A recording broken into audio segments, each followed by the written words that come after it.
And we're live again! Hooray! Hello, everyone, and welcome back!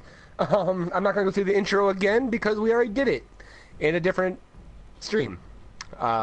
We had some technical difficulties, but we should be back and better than ever. Back in business and in it grand. Back in the New York groove. We're just doing all the songs with back in it. Gotta go back in time. I'm just posting back to the Discord. Yeah. Hopefully that'll work. Alright, so we said we'll change the match options. And we'll actually go with we're gonna go with stock only. I think that would go longest. We can do number of lives 10. Sure, that sounds great. So we'll only get modes that use lives, and we go up to 10 lives. Okay. Alright, well, let's try this again. So, we said we want to talk about a few topics this week. I'm going to kick us off and talk about the thing I have forgotten to talk about every podcast episode for the last 4 podcasts. I'm going to get it out of the way first. So I read a comic recently that was based on a there's a movie coming out called My Friend Dahmer, and it's about a guy who knew Jeffrey Dahmer in high school. And are you saying Dahmer? Yeah. What do you think I'm saying? I thought you were saying Dharma. My Friend Dahmer. As a spin-off to Dahmer and Greg. Well, like the Buddhist concept of Dharma, you know. Yeah, it wasn't that. Jeffrey Dahmer. You know what? Those words are pronounced very similarly. I take no flack for those coming out sounding the same. This whole time I thought it was something like, it's some... I don't know. Spiritual comic. You thought I'd gone Buddhist. It was something like some guy's conflict with his own spirituality or something. You're like, oh, okay. My Friend Dahmer. No, it's about a cannibal. Cool. So... Oh god, that's hilarious. Comedy Panda. So, there's a movie coming out called My Friend Dahmer that is based on this comic, and when I saw the trailer, it looked pretty interesting, so I thought I would see if I could find a copy of the comic. Whoa. And I did, and I read it, and it's actually kind of fantastic, and it's got me interested to see a movie I wouldn't be interested in seeing at all, because while I have kind of an interest in true crime, I don't like Hollywood depictions of true crime, if you know what I mean. I think they tend to be a bit... Right. They often try to find an angle that is not true to the story, or they're just horror films pretending to be respectable, you know. So... Right. So I looked up this comic, and it's really interesting. What the hell just happened there? Well, I think you kicked me off, but this arena doesn't seem to be like that just seems to be more road down there. What the hell? What's going on? You have a problem? What the fuck is going on?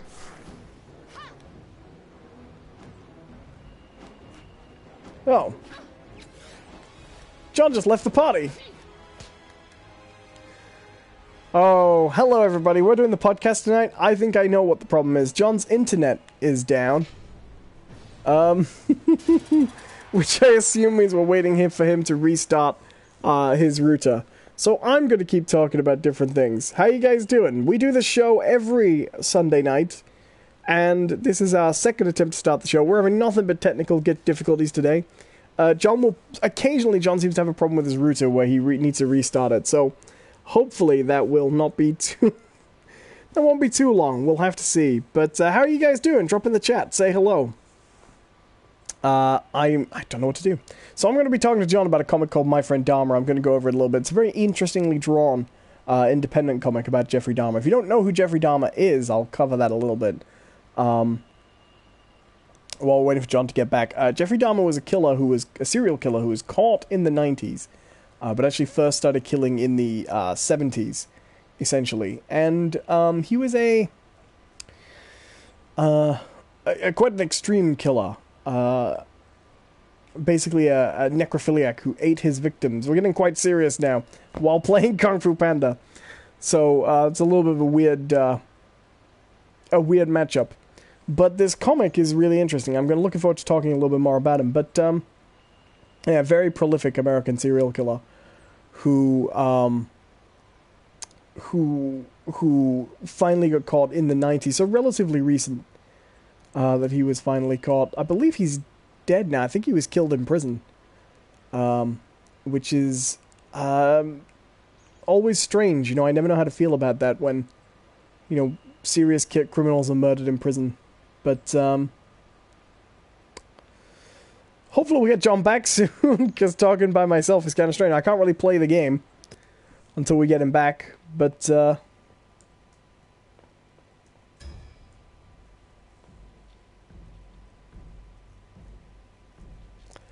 there we go. Got a message for John. Internet issues, I think. Play single player till we get back. I will do. So we're just waiting to get John back here. John has been having some technical issues. We'll be picking up with him shortly. I'm going to do some practice mode. I'll see if I can get my... Let me see if I can get my skills on. I'm going to get my sweet Kung Fu Panda skills going while we wait for John to get back. Hopefully it'll work out well.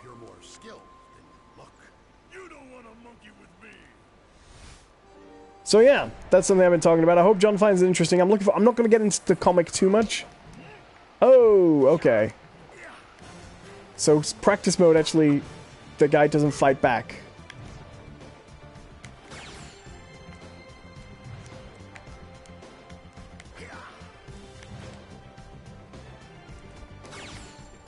There we go. John has said in the chat there, internet issues, resetting router, play single player until I get back. Fair enough. So John will be back with us soon. So yeah, Jeffrey Dahmer, probably one of the few serial killers to one of the few, like, huge serial killers to be in very recent memory. It seems like a lot of serial killers were caught in the 70s, you know, places like that. Dahmer, quite recent. Like many people, I've been interested in stuff like that before. I know it's kind of a morbid thing to be interested in, but, oh, there we go, I knocked him out for practice mode. But, you know, true crime is kind of fascinating. So this comic is written by a guy, who knew him. That's all I'm going to say about that for now. In the meantime, I'm pretty excited for Star Wars. If you're in the chat and waiting for Star Wars, let me know. If you guys want to know what's going on, we're having some technical issues today. We're having a really quite interrupted stream at the moment. We've had to reboot the stream just so we can keep the game playing, and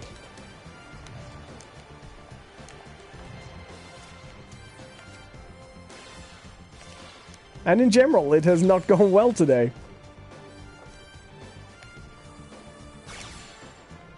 This gorilla's letting me get away with too much crap. But I promise we'll be back soon. We'll be getting on with it. In the meantime, I'm trying to just get a feeling for how these different characters control, which is nice.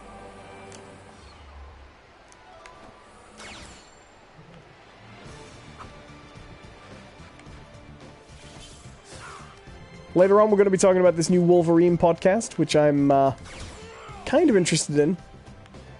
I think John and I have got a few things to say about that. We've talked about it briefly on our own, but not in depth. It's going to be a pretty good show today when we finally get on the way, I think. Right now, I'm just defeating this gorilla in practice mode till John gets back to us. Hope that won't be too long.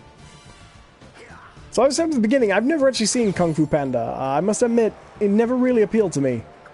I wasn't expecting too much right from the start, and then I've never hugely found it very funny from what I've seen, the bits of it.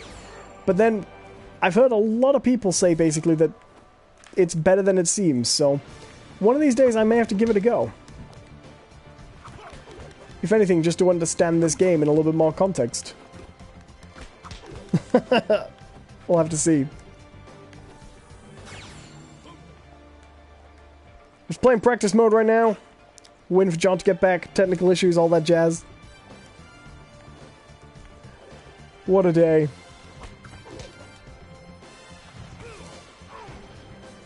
I'm hoping once things get back, John will just be able to rejoin the party and you'll be able to hear him again. Oh, I got myself killed. Do a little practice mode here from some technical issues. If you want to know what's going on here, we do this show every week. This is kind of weird. I stream every day and I always have stuff to say, but I'm always talking about the game. So trying to do the normal show on my own is kind of a little weird.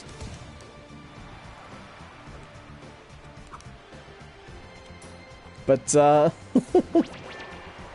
oh, so these things are like summon tools. That makes sense.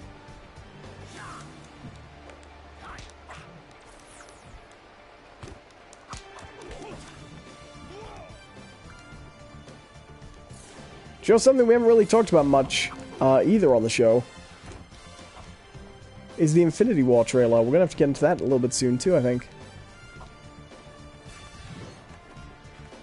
So I have no idea how this game's played. That's why it's actually a nice opportunity to get some practice. I can get the melee attacks in.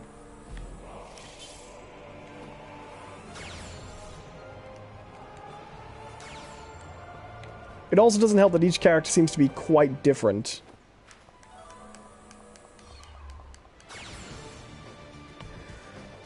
So what a day today. We had to restart to solve the lack of invite glitch. Now we're still waiting for John to get back.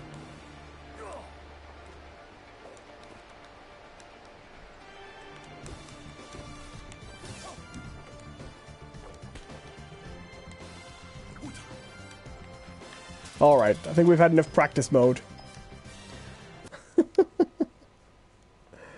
Well, there we go. I got a trophy for that. That's something.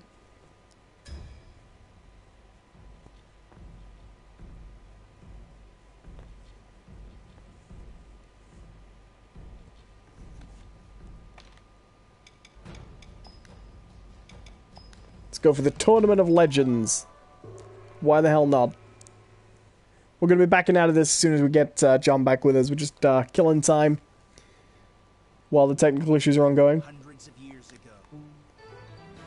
I'm quite enjoying John promoting cigars on today's show. That's a new one for us.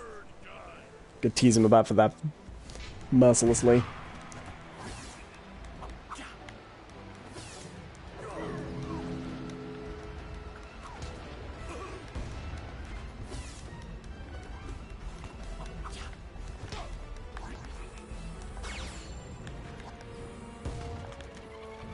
It is quite a shame that since the game uses the CPU modes, the CPU bots for the single player, that they haven't actually put any in the multiplayer. Because it wouldn't be hard to include them. But they have left them out a little bit unnecessarily, in my opinion. Love it, we've basically been going 13 minutes. But actually we've been going more than an hour.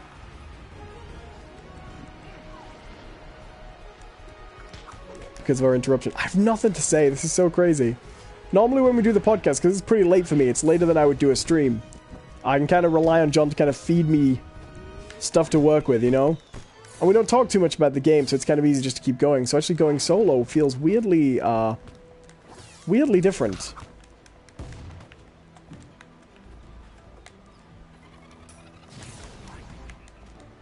This gorilla's actually kicking my ass. This is not good. Oh, the grasshopper's back.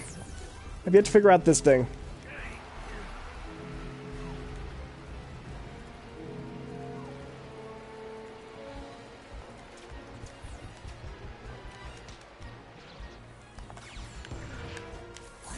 I don't know if I'm winning or not. Oh, the pig! Ah, so these are basically summons, a little bit like the Pokeballs in Smash Brothers.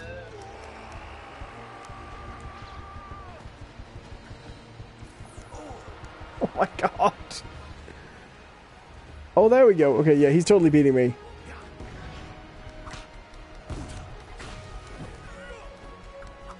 This is humiliating. I'm being beaten by... Oh! Well, what do you know? The gorilla trashed me. I don't know what to do, guys. I would imagine John would normally be back by now. Hello? Hey! Oh, thank God. I'm back! I was saying on the stream that, like, this is normally way later than I would stream, and I'm not focusing in on the game, so I can normally count on you on an evening to, like, feed me stuff to work with. But to suddenly go to having to talk about this game, or Jeffrey Dahmer in detail, because I was going to talk about the Dahmer comic, which is interesting, but actually just sitting here alone talking about Jeffrey Dahmer without getting onto the comic is quite unsettling. So, yeah, I'm glad you're back. Yeah, I'm back. I'm going to invite you. Alright. Hey! In a moment, I'll tell you when I'm sending the invite. How are you doing? That seemed like quite a long one. Were there issues? Yeah, I don't know exactly. Oh, I'll send you the invite. Why? I'll send you the invite and then tell me afterwards. Otherwise, it's just going to be me looking at the character select screen. Alright, I've sent you the invite. Carry on. Yeah, I'm not exactly sure how or why it happened. It's just my network just died on me. And it does that from time to time, but it's usually... I guess it all depends on like how long the router decides it takes to restart. Well, what was really great was for a little bit before, all I could hear you saying was, "What is going on?" And I guess something like wacky must have been happening. Yeah, if you would have seen it from mine, it was just you walking off to the right and then it falling through the world. As you do. Yeah. Alright, I'll be the monkey. We lost our viewers, I'm afraid, John, by restarting. We never got them back. No! It's very sad, but it happened. Come back to us. I'm running out of places I can share. So I'm going to talk about that comic, My Friend Dahmer. Yeah, let's do it. So, this comic is written from the point of view of someone who knew Jeffrey Dahmer in high school. And, what it actually does is makes a really interesting case that Jeffrey Dahmer wasn't a... I mean, I would say this about probably all serial killers, but considering how prolific Jeffrey Dahmer was, this guy makes quite an interesting case that Jeffrey Dahmer wasn't an inevitable tragedy. Do you know what I mean? Right. And that if someone had kind of been paying attention, like, it might have been avoided, you know? Right. Which is probably true of all serial killers, but he makes a really good case that Dahmer was not an inherently bad person, you know? He was very quiet. He was growing up gay in the 70s at a time when you couldn't talk about it, you know? Right. And he's also developing this burgeoning, like, necrophiliac trait, right? Which... As you do? Well, yeah, that's the bit that's a bit unusual, but, like, it's also that he was very, like, desperately lonely, right? He lived in a kind of isolated house in the community. He was very odd. His parents were fighting, and he was gay, right? He felt like he was living in total isolation, you know? Right. And so, quotes from, you know, Dahmer himself and his obsessions with it, like, a lot of his obsessions were about trying to create a slave, you know? A partner who wouldn't fight back, right? And that's what the necrophilia was. Someone who wouldn't object, because he couldn't see himself being accepted, you know what I mean? Which is monkey. Which is just not to say this book is an apologist for Dahmer, right? That's not what it is. The author makes very clear that, like, the minute Jeffrey Dahmer kills his first victim, that's when his sympathy for the guy ends. Because, you know, he could have got help, you know, he could have... And he didn't. But it's this really interesting insight into this guy who most people in the high school don't know him for the first few years he's there, right? And then he suddenly, almost out of nowhere, develops this reputation for being kind of the class clown, right? Right. Like he what does. What is that? Well, I found that some things basically summon creatures, but they're a little bit weird. Like he does impressions of... I mean, it's set in the 70s, so it's a bit distasteful, but Dahmer's mother had a decorator who had cerebral palsy, you know? Oh, good. And he would, like, loudly impersonate him, you know? And As you do. They would make friends. They had this friend group of oddballs that were all outsiders and loners and weirdos, you know? And yet, even among them, they saw him as sort of, like, inherently messed up and dangerous, do you know what I mean? Even then. And so it's actually a really fascinating comic that explores what if you knew this person who everybody knows is almost this legendary monster, you know, but you knew him in this period of normalcy, you know. And from that perspective, it's a really fascinating book. Well, I mean, it's kind of funny you say that, because I do have some insight on this situation. On Jeffrey Dahmer? Well, no. Is this something you want to tell me? Well, from the perspective, well, one, Jeffrey Dahmer operated out of Milwaukee, which is where I'm really from. So a lot of people know a lot about Jeffrey Dahmer.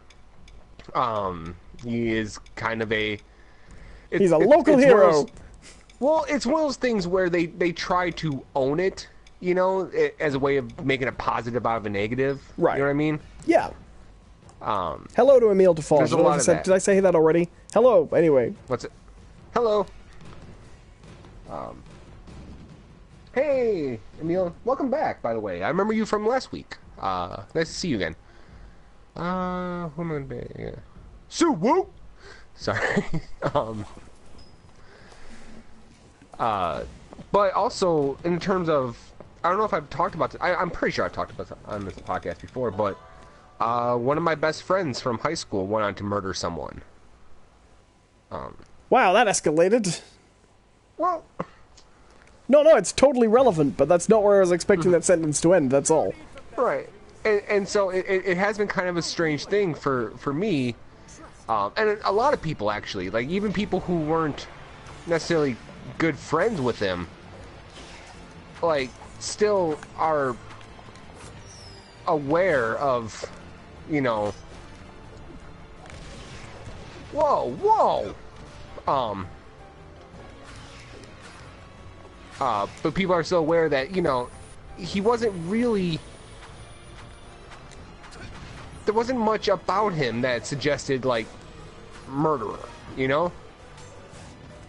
So, if it's not too inappropriate, can you give us some details about the type of murder? Like, was it a domestic gone wrong, or a it's Dahmer type murder? No, it wasn't. He wasn't a serial killer or a compulsive. Right. It's... like I say, I don't want you to give details where it's not appropriate, but I mean, obviously, the style of crime, you know? That makes sense. Right. There's a lot of stuff about it that... Oh, God! Oh, no! I don't like this map. Oh, God! Yeah, we didn't put the lives up. We should have done that. No. There's a lot about it that I'm, you know, still kind of unsure of, like what happened. But from what I understand, it's what the hell? This is a really hard game to podcast through, by the way. Yeah, it is. It was a case of something. He wasn't there to murder, you know? But when he did murder, it wasn't clean, I guess. Oh, fuck off. But I guess, like, to me, the interesting part is...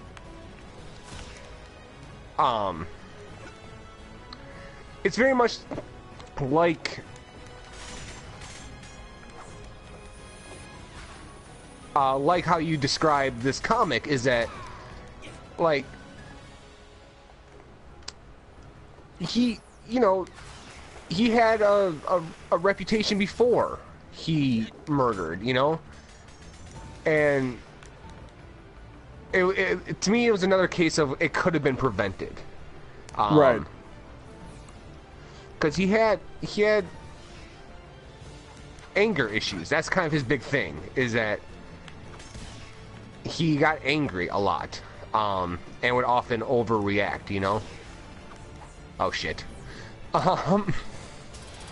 You know what? That could have just gone either way, though. It was whoever fell into the water first. Right. Now I've got to re-invite you. I'll let you know when. He had a bit of a reputation and of, you know, being angry and overreacting, and no one, as far as I know, no one ever really tried to address it with him. Okay, I'm just going to invite you. So they won't be able to hear you for a moment. Nearly done. And you're back.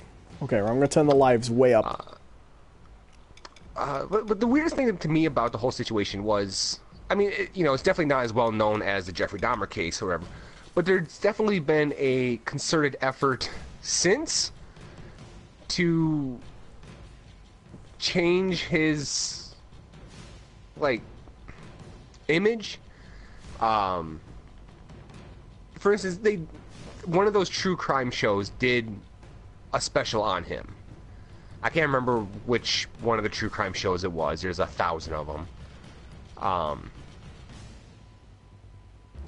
don't know who I want to pick. Like a TV show?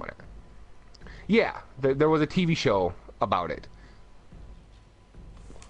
And the funny thing is, I mean, not funny, but one of the details the roll on the floor, hilarious aspect. Oh, it was a real knee slapper. But like one of the things, like the facts of the case was that he lived in this trailer park, and the person he murdered was his next door neighbor, who also lived in a trailer. But when they did like the dramatic enactments, she lived in this beautiful suburban house, you know, multi-story, and when they show him, he would just, you know, crashing through the whole thing. And how do you get away with that? Do you know what I mean? Right. And like, but like when they're showing it, it was astounding because like they pretty much make it look like he's like this rampaging beast crashing through her house, just no regard for anything. And that wasn't him. Like, sure, he could get angry and get violent from time to time, but never in a sense like, I'm just going to destroy everything around me sort of thing. It was just a really strange thing to me. And like, even when, because a bunch of us, like, that were his friends, this shit sucks. We had to speak to the FBI essentially, because the local police department were having trouble, like, solving the case essentially, and so they decided they're gonna make a profile on him. And some of the questions they asked were just some of the strangest questions I've... Look, he's standing in a desert. He sees a tortoise. It's on his back. We think he might have been a robot. Like, it's all we're saying. Yeah, they're giving him the Blade Runner test. Yeah. Sorry, I don't mean to make jokes if it's not appropriate, but of course this is a comedy it's pop fine. culture podcast. So. This happened a long time ago. So I'm like, I don't know, my feelings on it have been kind of settled. Are you sure you never saw your friend run through walls, knocking things over in his path like the Rhino from Spider-Man? Right. Like, are you sure that the woman didn't live in a suburban house? Yeah, you don't know what that trailer was like inside. Yeah, it was a 2-story trailer, as they all are. What? Emile Defoe says, and you don't have to answer this, of course, how was he convicted? I'm just passing the message on. And Samus the Slayer says, speedrun this game. I'm never playing this game again once this week's show's over. It sucks. I'll get into that in a little bit, because it's actually kind of an interesting way that they caught him. You might enjoy that comic, by the way, then. I would recommend it. Oh, okay.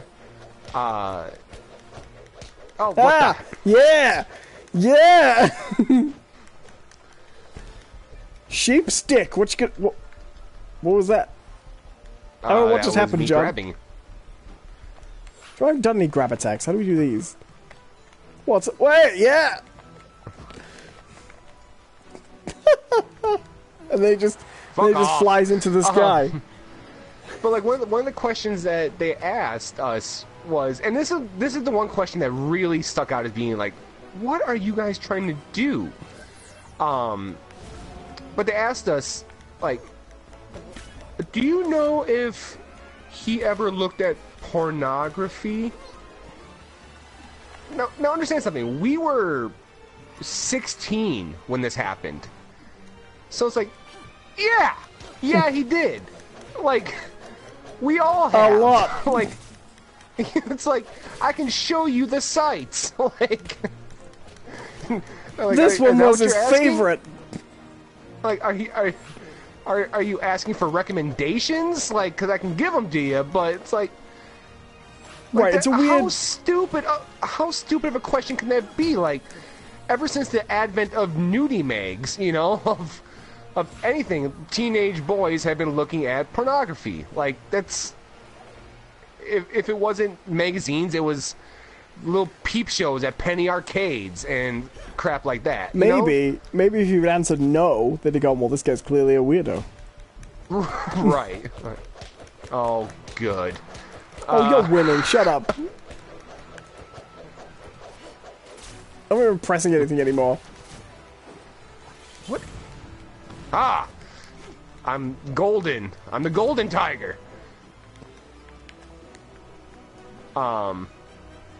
So that seemed really odd to me. Okay, so how he got caught. All right, this is actually really interesting. If you well done. If you are at all interested in criminal justice or like police work, this is actually really interesting to me. How they pull it off, and it's kind of brilliant. I love how you really tried to avoid saying, if you're interested in getting away with a crime, like, no. If you've ever murdered your neighbor and want to get away with it, just look out for this. I can't believe you're on 9 lives still. I hate the sheep. I'm sorry that you suck. But oh jeez. Stop it! So what had happened? Flying cloud. What you gonna do? Do you know what's interesting about the sheep? Every time I try anything, he's always got a new power, and I haven't figured it. And none of them useful. This is Yeah. So how they caught him was when he committed the murder. He was wearing a pair of like wind pants. What? Wing pants? Wind pants, like parachute pants, like like MC Hammer. Sort of like just like that nylon type of pant, you know, where right. Not that baggy like MC Hammer, but you know, just. So I'm just really enjoying the idea of someone, you know, committing a murder dressed like MC Hammer. Like, yeah, mom. I was it's not remotely funny. Time. I shouldn't make light of a murder. It's just, no, I mean you kind of have to. You know, it's a horrendous thing. So, you know, it's gallows humor. You know, right? Oh fuck. Oh god, this game sucks. Yeah, it's not great. So what happened was he was wearing these pants, and they discovered the pants basically discarded in the woods outside of the trailer park, but there's nothing on the pants. Oh, what is this? I think I've just triggered a special. Oh, I'm slow. I can't do anything. That's so stupid looking. But there's nothing about the pants, like there's no DNA or anything on them that they could pull out. But what it was is that these pants were branded. They were like Marlboro branded pants. The cigarette company, Marlboro. This is incredibly specific. Yeah, and it's important though. And they discovered though. No, I know. Yeah. They discovered that the pants were only available through a promotion, right? So that you had to turn in like all these like points or like little tickets out of your cigarette packs, and once you got so many of them, they sent you like a pair of pants, right? It was like a contest sort of thing. Right. So anybody could have pants like that defense was not a possibility. Right. So what they had to do, they had to basically subpoena the Philip Morris company for a list of all the people who won these pants. Right. And they were able to basically find, okay, well, the next door neighbor won these pants. What a coincidence! Yeah. So theoretically, like, had he worn just like a pair of jeans or anything like that, anything really inconspicuous, they never would have figured it out. They were at a complete standstill. He made the entirely, like, just, you wouldn't think of it, but he made the entirely preventable mistake of murdering someone in incredibly rare pants. Mm-hmm. That's kind of amazing. Like, it's very much like, it's like that story, not story. I'll send you an invite. For people who wonder what's going on, you can't hear John while the screen's blue. At least I don't think we can. So I have to send him his invites and tell him to shut up, and then he gets to talk again. And you're back! Yay! There was a case back in like the 20s, I think, or maybe earlier than that, of these two guys who were geniuses. They were certified geniuses. And like a lot of geniuses, they had social issues. They're most likely partially autistic as well. And they were convinced that they were smart enough that they could commit the perfect murder and never get caught. Right? Yeah, always a good reason to kill someone. Hey, let's just do it. Yeah, that's kind of what it was.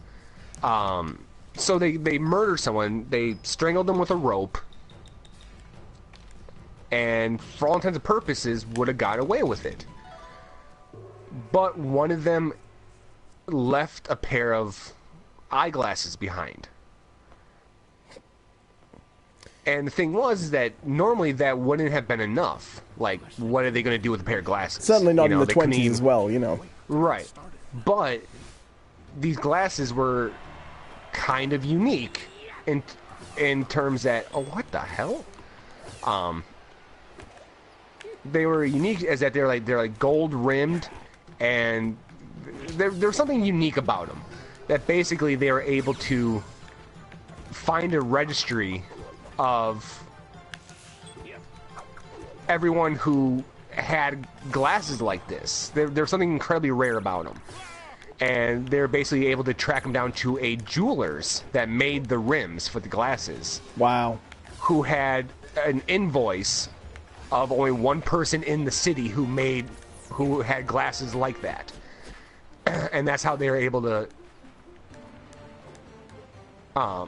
that's how they were fuck that thing. But that's how they were able to capture them. And so it kind of led there's been kind of a debate about like, why did he leave the glasses behind? It was a really dumb mistake to make, and they're supposed to be so smart. And one of the theories is that it was the conscience. Like, subconsciously, he wanted to be caught for what he was doing. Do you believe in the subconscious conscience in that sense? Like, I believe in the subconscious, but do you believe that the subconscious makes you do things contrary to your will? If you know what I mean? I think not necessarily in the sense that, like, okay, like this is against my current, like, desires. Right. But I maintain that that it was, oh Jesus, it was actually his true desire to be caught. You know? That's interesting. Well, I mean, it's the only thing that really makes it. But then there's also the other argument, which is that the reason there's no such thing as a perfect crime is no one person, or even a group of people, is really beyond human error. Right. But you would think at some point they would thought, I won't take my incredibly specific glasses. Right, like, and that's the thing, like, these guys are supposed to be incredibly intelligent, and for all intents and purposes, they did come up with the perfect murder, because, oh, I got the sword! I got the sword! Because if it hadn't been for that one detail, they would have gotten away with it. But in the 20s, isn't the perfect murder just, like, murder without being stupid? You know what I mean? Like, well, I mean, the origins of forensics had already been established, back in, like, the late 1800s, Right. Oh, God, I mean, not that thing! The Sherlock Holmes books are basically about an early understanding of forensics. Right. Emile Defoe says, what do you do, John? Yeah, what do you do, John? What do you contribute to this podcast? I think that's what he means. The entertainment part? So, just to be totally lurid for a moment, before you answer the question, what do you do, and move on from this subject, was there a time before he was caught, before people knew he did it, where, you spoke to him? Like... Oh, yeah, absolutely. Did he deny it? Was he... Give us all the details, John. I want you to now officially get too personal. I was tasteful for a while, now I need the gossip. No, I'm kidding. You don't have to say it. Tell me anything you don't want to. Well, no, like, before they arrested him, he... there was nothing about... Which was another weird thing, is that he gave no indication that he had anything to do with this, up until they caught him, So it was like a, hey, my next door neighbor got murdered situation. Yeah, that's exactly what it was. Like, wow. Like, I remember he called me the day after it happened. He's like, oh my God, dude, there's cops everywhere. Like, I guess someone got murdered last night, my next door neighbor. And he honestly sounded just as dumbfounded as everyone else was about it, Because, I mean, it's a small town. Right. Like, not for that old cliche where, stuff like that just don't happen around these parts. But... Yeah, but it's true. I mean, more recently it has, because this town has now developed a serious drug problem. But, as small towns are wont to do. Yeah, well, I was watching a documentary about American cities recently, and Louis Theroux's just done the documentary Make a Louis Theroux. Just in a series of documentaries about American cities with big societal problems, And he did one about Wisconsin, and I believe it was about the black community and police relations and how bad they are at the moment in, I forget exactly which city it was. Milwaukee, yeah. Milwaukee. Probably. Yeah, they had a kind of a little riot because of it. Yeah. But another episode which wasn't specifically about Milwaukee, in fact I can't remember the city it was about a city where... Stay dead! My God! It was about a city where, a few years ago, the medical companies, the pharmaceutical companies have been encouraging everyone to get hooked on opiates to deal with their injuries, and then a law had come in basically saying, no, we can't keep giving these people opiates because it's not helping. They're just getting addicted to legal painkillers. And then, of course, you can't just pass a law that says, hey, you no longer are allowed to have your addiction. And so they're all addicted to meth now, the former painkiller addicts. Yeah. Mm-hmm. Yeah, it's been a nightmare. But no, like I was saying, like, he showed no indication of having participated, and then when he got caught, they put up a somewhat of a defense at first, but once the evidence started mounting against him, he took a plea bargain, essentially. He confessed, pleaded guilty, and so now he doesn't have life. I can't remember exactly what it is. It's something like in 34 years or something like that, he's eligible for parole, which doesn't even guarantee that he's released. He didn't get a very good plea bargain then. Well, it was either that or life, you know? Yeah. So, here's like the ultimate test question then. If he got out of prison, would you talk to him? Okay, so this definitely does get personal. Because No, you don't have to answer that. No. I thought I was keeping it hypothetical, you know. But if it's personalized, that's cool. I've always maintained that I want to be as open as possible. If I'm doing this, I'm doing it all the way. He, for a while before he confessed, we did actually still stay in contact through letters and a couple phone calls. Because, you know, he was my friend. Did you think that he'd done it? Right, I was like, no, there's no way he would have done it. You know, there's something else going on here. You know, granted, I didn't have all the information that the police did about it. You know, I didn't know about the pants or anything like that. But he was like, yeah, of course, he was my friend. I gave him the benefit of the doubt. I'm like, this is a really fascinating story nobody's listening to. I'm listening to it though. I'm fascinated. So I gave him the benefit of the doubt.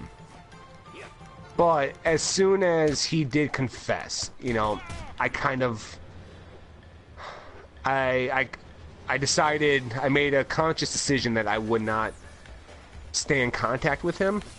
Right. Because my thought was, like, even though he was my friend, and, you know, we had a ton of, you know, experiences together, and, you know, stories and history, whatever, the fact that he did what he did, like, even if it, like, because the prevailing theory is that he went to, like, rob her house, and it turned out she was there, and he panicked. Right. And killed her. The fact that he tried to, like, rob her house in the first place annoyed me. Because, like, all he had to do was be like, all he had to do was talk to me and tell me, like, oh, you know, I think I want to, you know, rob her place. And I would have been like, no, what the hell's wrong with you? You know? Because that was the relationship that we always had. You know, he was very much spontaneous and would get these ideas, and then I was a little bit more level-headed, and, you know, would generally talk him out of doing some stupid stuff. But in that instance, he did not, you know, talk to me and stuff like that, and so I was like, to me, staying in contact with him, in a weird way, is like condoning what he had done. Right. And I can't do that, you know? Sure. No, I agree. So, yeah, no, I don't really have any... I mean, who knows? It's going to be a long time, you know?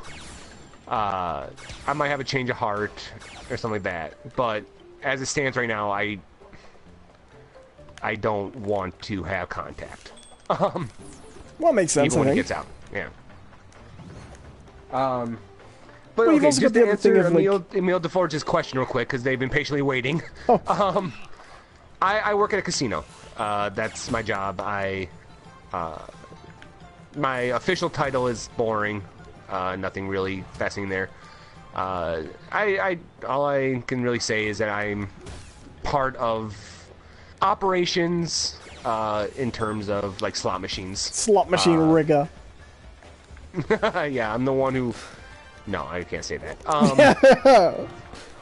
I should point out, he can't say that because it's not true and will get him into trouble, not he is secretly confidentially rigging the slot machines and that was him about to confess. Like, I would just like to clarify before John actually gets into trouble. But yeah, that's I do work at a casino involving with the slot machines. Yeah, not very interesting. It's really not. And there's some days where I fucking hate it. I bet it's one of those jobs where people think it sounds really interesting, though. Can you say that, though? Right. Like, don't you have that type of job where if your bosses heard you saying that on the podcast, they'd be like, well, he hates his job, you know? Well, yes and no. I mean, we know exactly how many people are listening, but...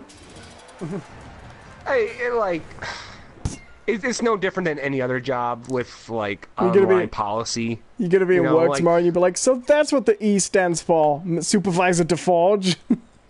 But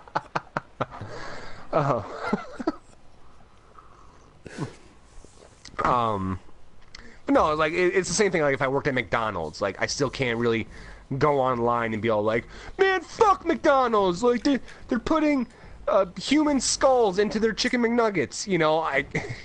Like, when you work for places here in America, they make you sign, like, these agreements where you can't, you know, libel. you can't, you know, badmouth the company. Right. So where does it send you after a game? Back to the main menu. Oh, well, I'm gonna send you another invite.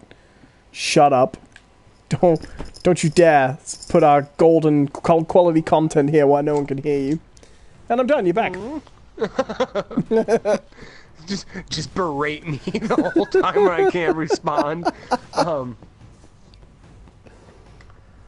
I didn't mean to hijack you talk about the comic, by the way. No.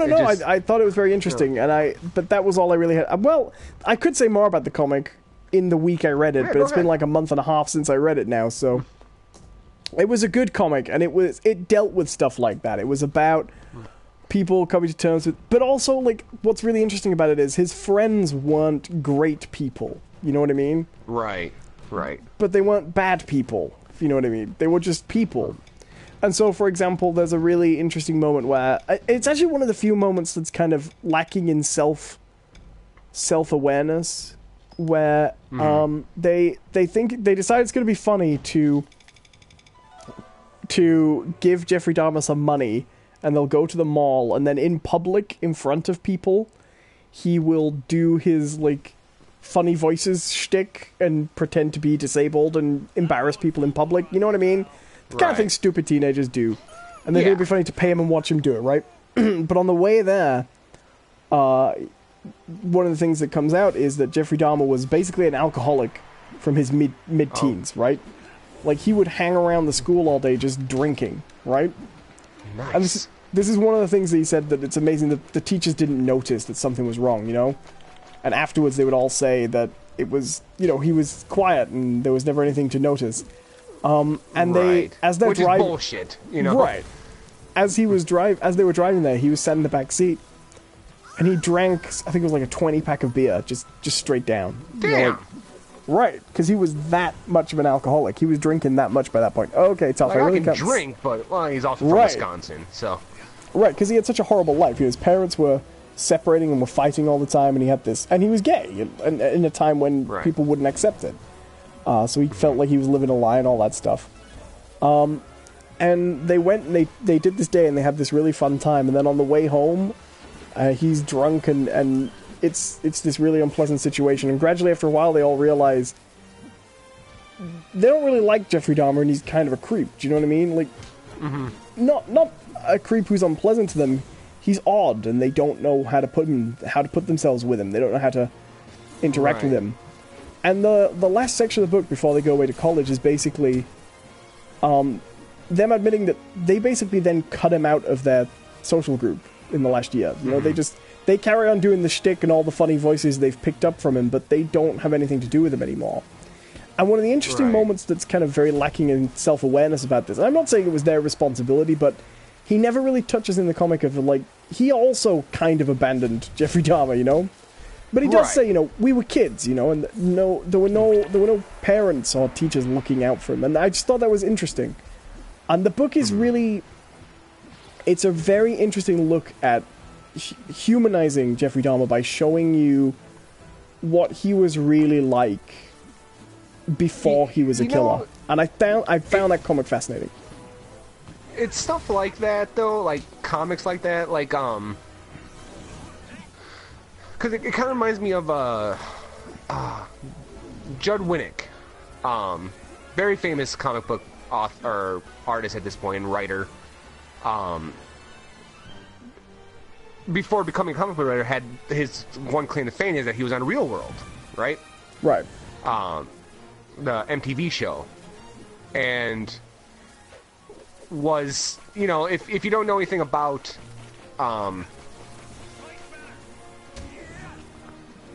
if you don't know anything about Real World, these were very well organized social experiments when they first started, where they would purposely put people that they knew would be, you know, kind of in conflict with each other. So Judd Winnick actually was the, like, country bumpkin, you know, I don't like gays, and I don't like, you know, people of color and stuff like that. And then there was another member of the cast named Pedro, who was gay and actually HIV positive. And I forgot to turn the lives up again. It came out that these two became very good friends. What the hell? But these two became very good friends during... Oh shit, the pig! It's the pig!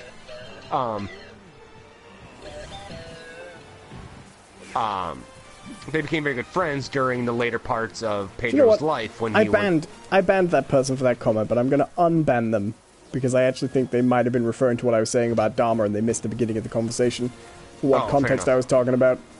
So I'm gonna give them a chance because they might be misreading what I'd said about Jeffrey Dahmer because they came in halfway through. So there we go. We'll give them a moment. Carry on. Anyways, but what he did though is he wrote a comic called Pedro and Me, basically detailing their time as friends during the later part of Pedro's life before he finally succumbed to the HIV and AIDS. And what the hell? Hello to Asperger Bear. How you doing, man? Welcome. But the kind of point of that comic though was him basically going, "This is what I learned from being friends with Pedro." That sounds good. This is how it changed my life. Which is the right way to do comics like that. The way you described Dharma and Me, or Dharma, Dahmer and Me. Oh, if only it had been written by someone called Greg, right? Right. The way you describe it almost sounds like this guy is... because he's not the good guy in the situation at all. Because he, you know... it almost seems like he's one trying to latch on to Dahmer's legacy and make it his own in a weird way. That's kind of how it comes off to me. It's not like that in the reading. Right, because like the way you describe it, there's nothing about the comic that makes it sound like, oh, and I learned this lesson, you know? Well, no, and that's missing. The lesson he comes off with it, the lesson he ends on is, it could have been avoided if someone had really been paying attention to what was going on, right? That's the end lesson. But what it's really about, in a sense, is it's about Jeffrey Dahmer. There are panels that deal with things that he wasn't there for, like things he's taken from Jeffrey Dahmer's book and his dad's book, you know, things like that, to talk about the life Dahmer had at that time. But it's more about... So, the setup is, in high school, Jeffrey Dahmer was part of a group of friends, and this guy was one of the members of that group. But they were the kids from the band, right? So they weren't the cool kids, you know what I mean? Right. So Dahmer ended up fitting in with them, but he was the oddball of the group of oddballs, you know? Okay. And so what the book's about Did really... you turn up the lights? Sorry, what? Yes, I did. Okay. I did. So, I guess what the book's about really is, it's about these oddballs who meet this other oddball during this period of his life where he's going from being a very unhappy teenager to being a killer, because it ends around the time he makes his first kill, right? That's when they... Okay. Because he killed for the first time just before they all went off to college, you know? Mm-hmm. And so he didn't know him well. He was part of a small group. Bear. See you later, Asperger Bear. Thanks for watching, man. He was friends with Jeffrey Dahmer during the period which Dahmer himself says was the only time in his life he had friends. Do you know what I mean? So Right. he's part of the small group. So the sense of latching on doesn't come through this book, because you don't This is get... creepy. Yeah, you don't get the feeling that he wasn't friends with Dahmer, that he didn't know him, but he also doesn't... Oh, what the... Oof. He also doesn't do things like, I tried to save people, do you know what I mean? He doesn't... If you... In reading the book, he doesn't come across, I think, as trying to make himself seem more important to the story than he is. It's more like, at this time in our lives, we were these kind of weird, messed up kids, the band camp kids, learning to be ourselves. Like, I was learning to be a comic artist for the first time, and I was starting to do doodles and things like that, and I was... At the same time, we knew this guy called Jeffrey Dahmer, and he was one of the weirdest... God! The weirdest of the weirdest, and then years later we found out he was a killer, you know? It's more from that perspective, Right. and it doesn't come across like that in the reading, but it is interesting. Hello to Sam Foreman, how you doing? Welcome. Hey, Sammy. So I'm very interested in that movie. I'm very interested in seeing how that film turns out.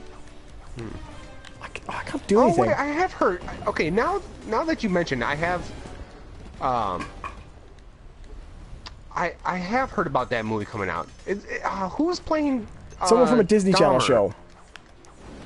Which is a great piece of casting, because they need someone... Yeah, it's some kid from a Disney Channel show. But it's good casting, because you need someone to look like a normal teenager. Do you know what I mean? Right.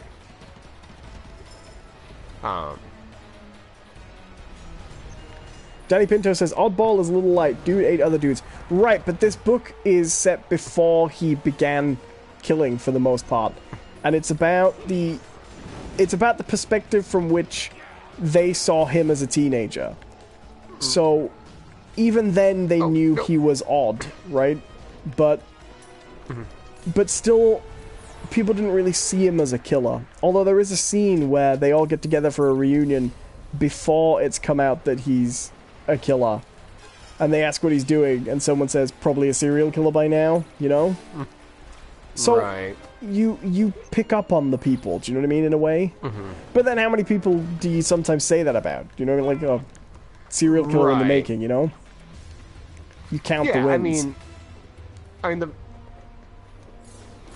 like, it's horrible to sound. I think a lot of people are guilty of, like,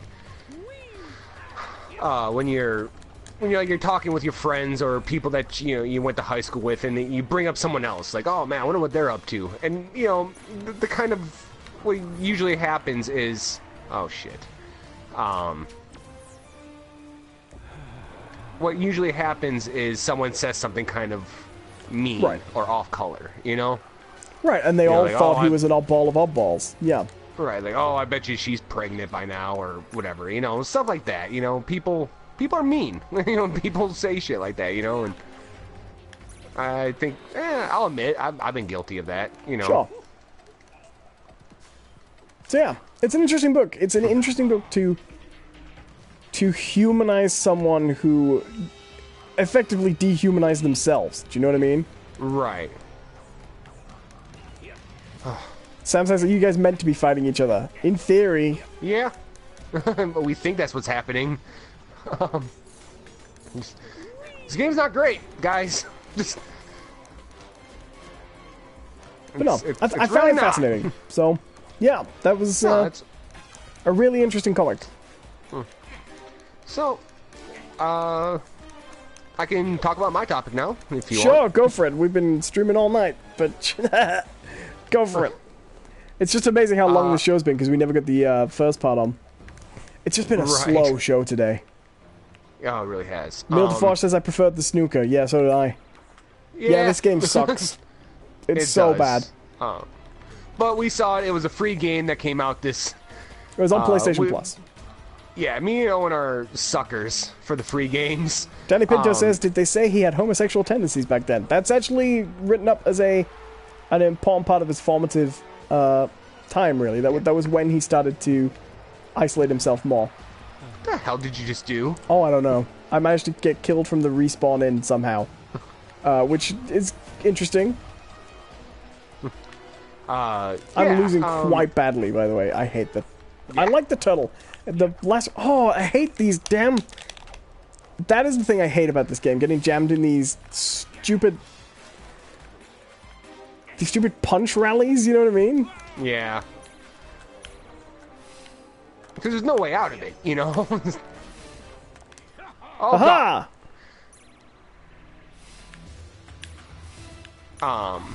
So I saw a movie that I've... Podcast says this is no Smash Bros. Or Brawlhalla. No, Brawlhalla. It's not. Brawlhalla. Oh, yeah. Joe, I've heard that one's okay. Yeah, we should try that. That is free, actually. So I watched a movie that I've actually been wanting to see for a very long time. I heard about it. It got a lot of attention at one of the film festivals. I can't remember if it was Cannes or Cannes or was it Cannes Film Festival or Sundance. It was one of those big ones. Cannes Film Festival. Yeah. We don't want to talk about what happened in the Able Film Festival.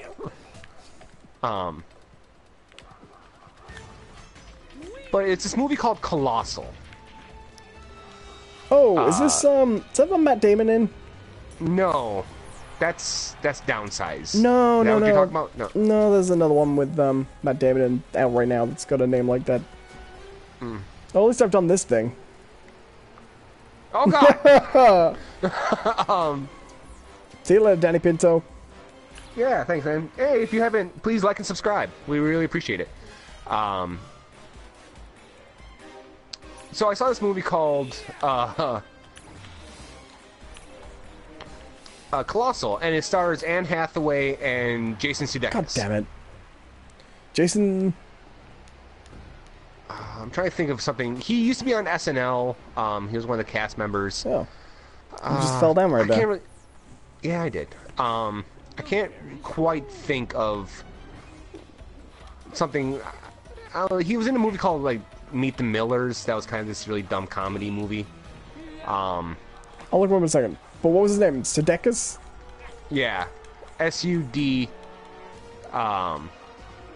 See you later, Emil. And don't worry, weird. man. You can join us the week after. Yeah. Well, I won't be here next week either. So. Oh, of course. Good call. I forgot about that. Yeah. So, okay. Basically, the premise is, and the thing is that this movie isn't necessarily that old, so I don't want to. I probably will spoil a little bit of it, but I'm going to try to hold back a little bit. The main concept is basically this woman, played by Anne Hathaway, has a drinking problem, and they establish that like right away in the movie. She has a bit of a drinking problem, and her boyfriend essentially kicks her out of the apartment, breaks up with her. She's gonna invite you.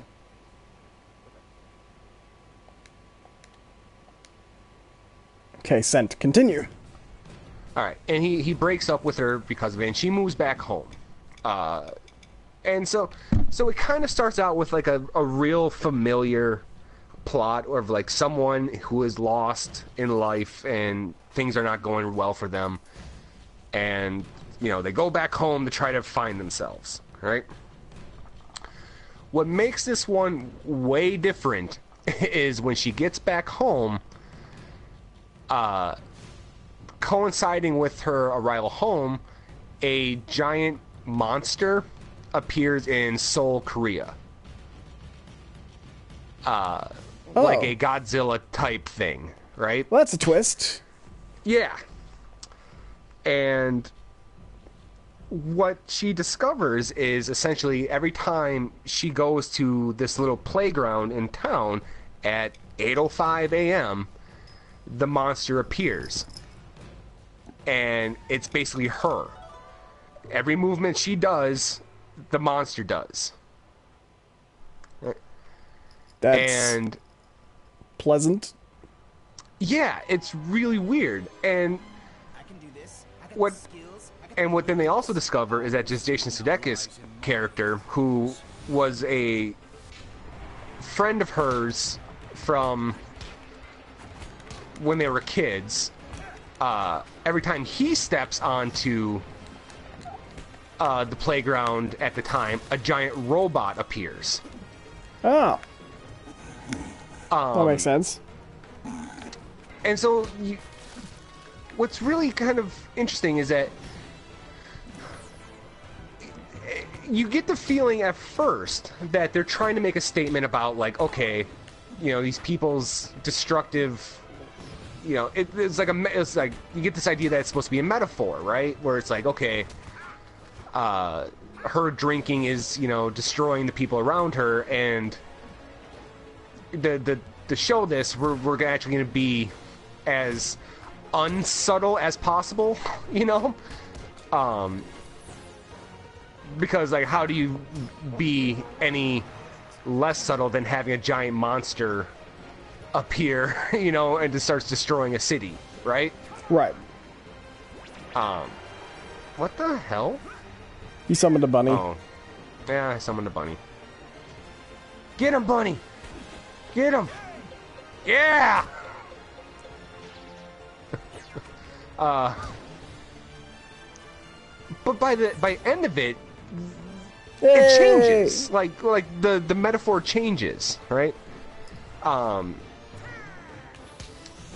Because what happens essentially is once she realizes that she's the one summoning this monster, she has this really strong reaction of guilt, right? Because, I mean, and they don't shy away from it.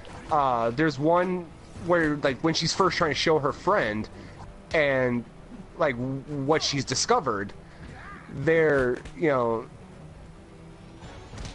she's like dancing around and like all right, now watch the live feeds on your phone, and yeah, sure enough, it shows this giant monster dancing around and being goofy. But then when she turns to like leave, she trips and falls. But in Seoul, the monster falls and takes out a whole building and kills like 300 people, right? That's not funny. And so no, it's not. It's not funny at all. And that's what she realizes, is that this shit isn't funny. Like, it's not good. And she has this, like, just this huge thing of guilt over it. You know? And, What the hell is this? I don't know, a gong. Where'd you get the duck gong? I don't, oh, what the hell? What the fuck did you just nuke me? So apparently, when you've charged up the awesome bar, press circle. What's the awesome bar? The blue bar.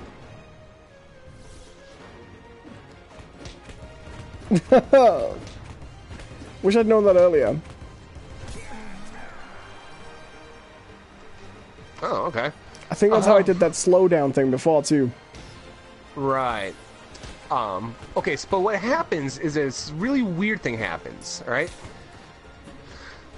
When Jason Sudeikis' character figures out that he also is impacting Korea, he sort of loses his fucking mind, right?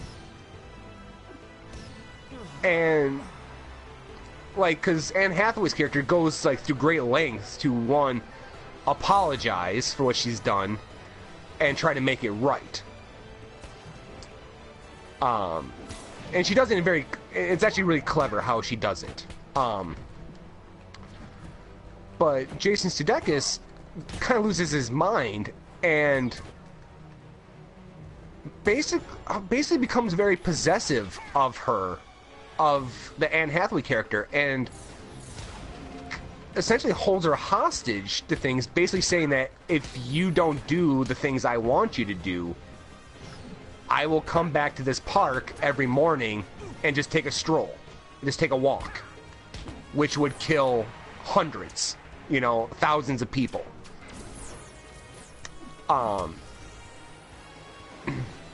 And what you realize by the end is that what the real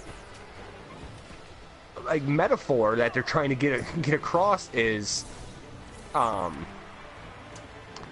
there was an event that happened involving both of them when they were both children, involving like a very incredible act of like jealousy and malice, and she has essentially let it control her life ever since this act.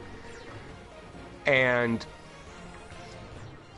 so by the end, how the movie concludes is, I won't ruin how the movie ends, but it's essentially she kind of has to eliminate that like horrible part from her life.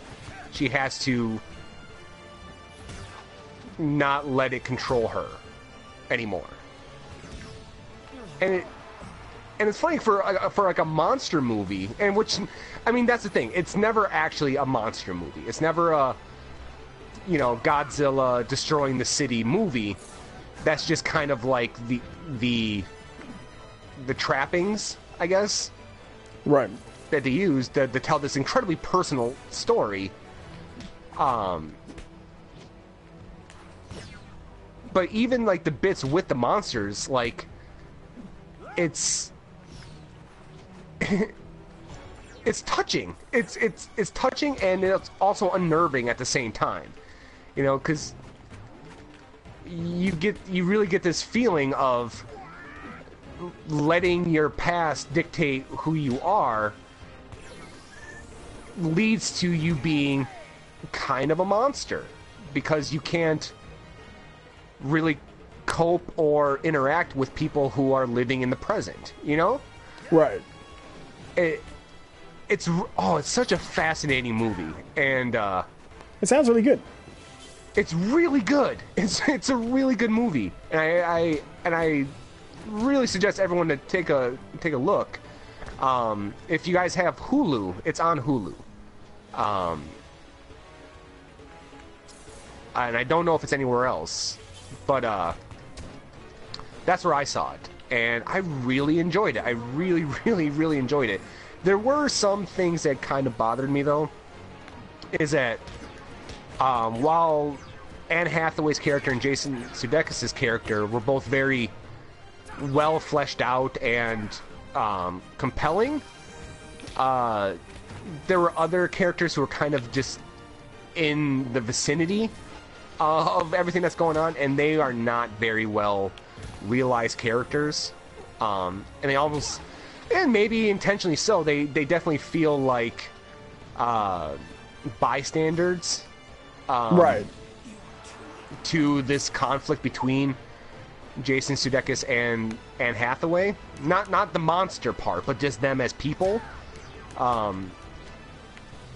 Like there's like, because they have like these mutual friends who, oh shit, who, yeah, it's well, these have both just been instant deaths. Like, yeah, sure, why not? So yeah, so maybe that is intentional, but if it is, it's not really portrayed well. It's almost just felt like they're aren't fully realized. And the thing is, it is an indie movie, so I give them credit for, you know, having the concept of having a monster that's destroying a city, but it doesn't look great. Those scenes where they show the like destruction of Seoul. But I guess that's not really the point, you know? So yeah, if you guys have not checked it out, I absolutely think you guys should. And I don't want to really go any further than that because it's a good movie. You know, Damn it. There's not a whole hell of a lot more you can say about it. It's just a damn good movie. No, what does the 2 and the 1 refer to? Is that... Oh, it's place, isn't it? Because you can have up to 4 players. Mm-hmm. No, I'm going to have to look that up. You've sold me on that one. Yeah. That sounds really good. Oh, it is really good. And it's for me, what's really fun about it is, like, you take these 2 types of movies, right? You have monster, disaster, destroy the city movies, and then you have these quirky, like, Garden State, people lost in life translation movies. And on surface, they don't seem like they should ever intersect, you know? Although I would like to see Zach Braff in a Godzilla movie just get stepped on. That'd be pretty great. That would be amazing. Right, I'm going to invite you. But in this context, it works. And the funny thing is that... No one can hear you, John. Now they can hear you, John. What's funny is that they do kind of give an explanation of why this is happening, but not really. You know, it's just one of these things where it's like, it's just happening. Accept it. Right.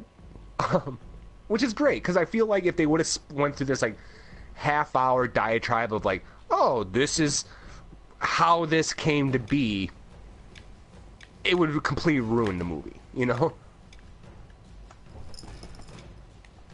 Right. I mean, it's one of those things where it's a little bit like, have you ever seen that movie Stranger Than Fiction? Yeah. I like that movie a lot. Yeah, me too. The question of how that happened is totally irrelevant to that film. Right. Sorry. It's alright. Knocked over my mic. That's fine. That movie works way better by not knowing. Right. That might be the only Will Ferrell film I really like. I really like that one, and a guilty pleasure of mine is I enjoy Talladega Nights. No, I've never seen that one. It's alright. Oh, get off the power button, tough. Oh, thank you. Thank you. It's alright. Bye.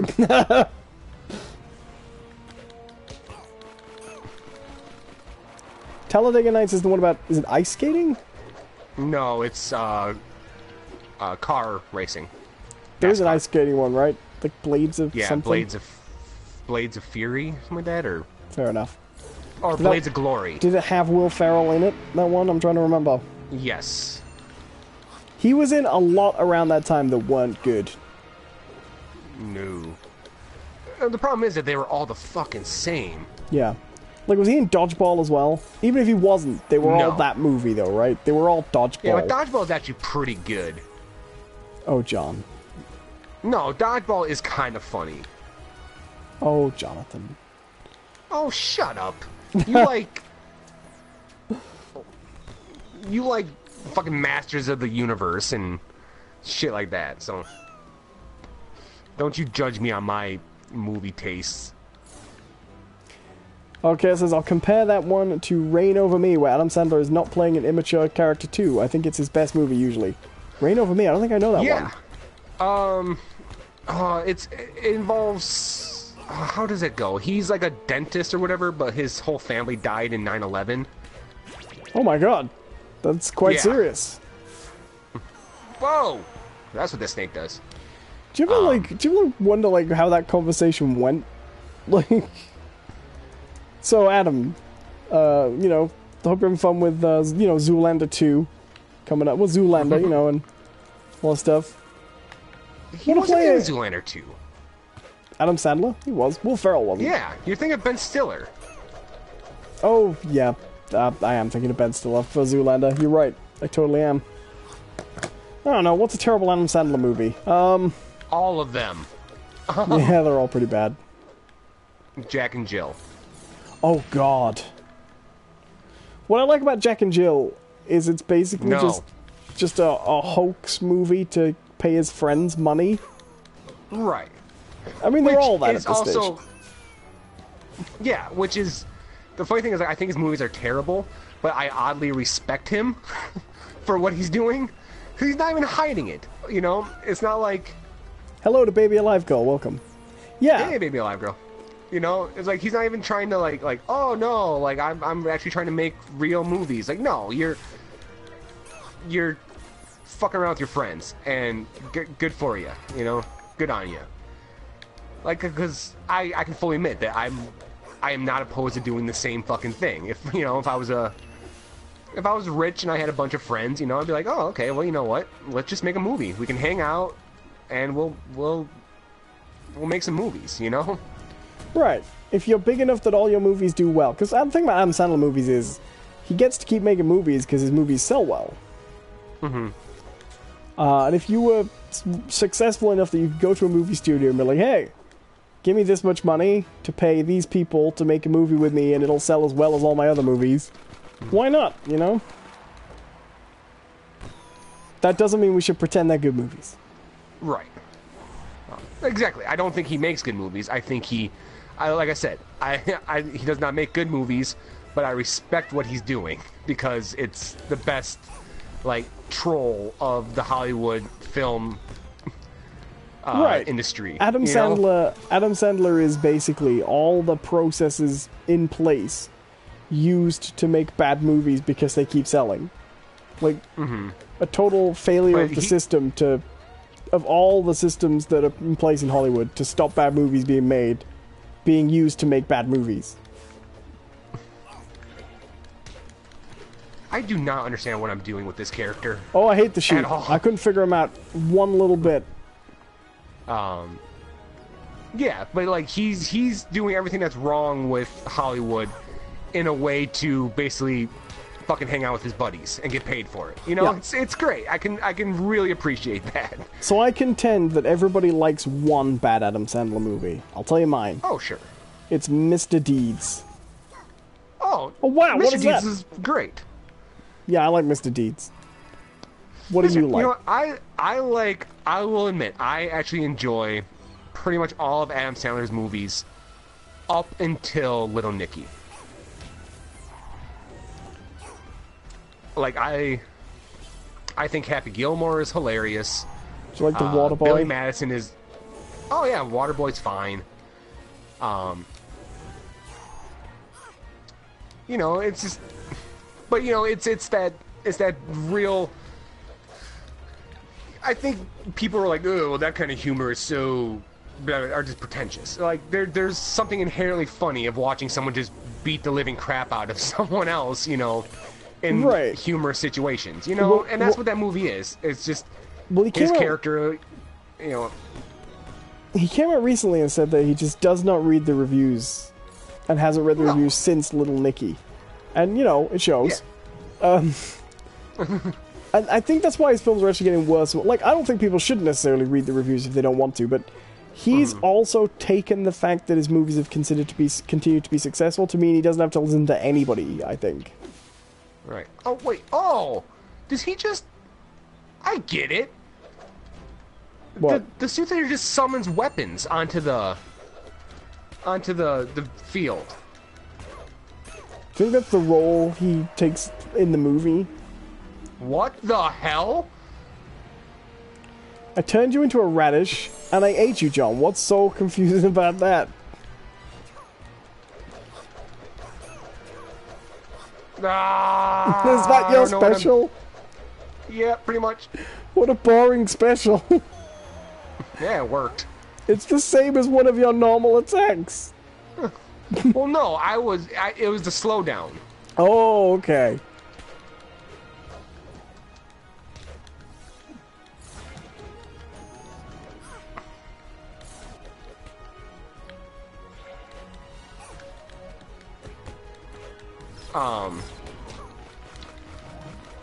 Yeah, I don't know.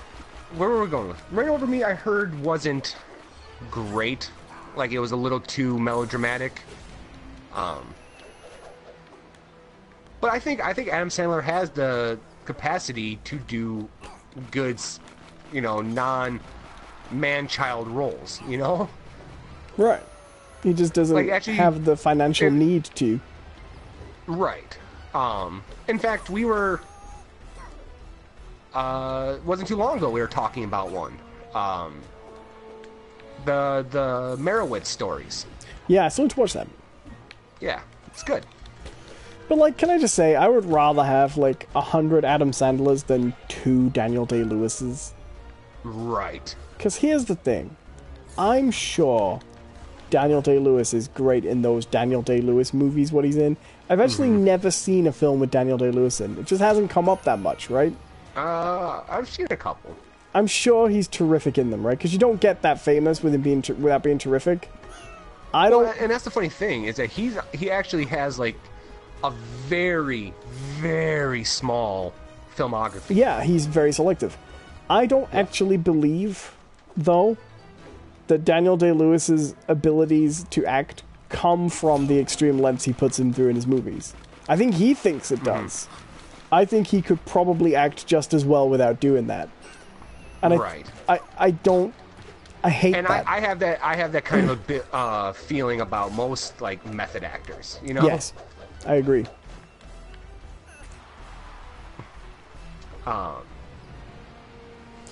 My favorite is Jared Leto, who puts himself through that shit, and in my opinion, doesn't do very good performances at the end of it. Right.